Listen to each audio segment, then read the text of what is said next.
সবাইকে নমস্কার জানিয়ে বলছি, প্লিজ দয়া করে কেউ কাউন্টিং এজেন্টরা এবং প্রার্থী ক্যান্ডিডেটরা তারা ভোটিং এলাকা ছেড়ে আসবেন না।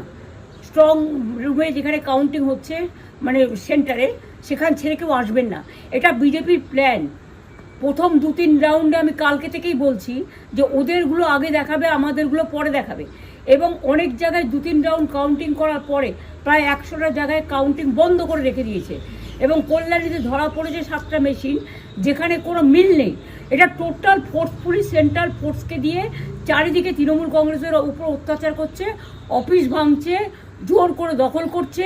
এসআইআর নামে আপনারা দেখেছেন ভোট লুট করেছে যাতে যে সিটগুলো জিততে পারে। কিন্তু এখনও এমন 70টা সিট আছে, 100টা সিট আছে যেগুলো আমরা এগিয়ে আছি, সেগুলো বলছে না। টোটালটাই মিথ্যে নিউজ খাওয়াচ্ছে।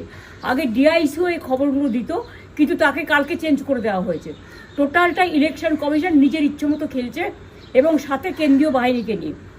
এবং আমাদের পুলিশরা টোটাল মাথা নত করে কেন্দ্রীয় বাহিনীর আন্ডারে কাজ করছে।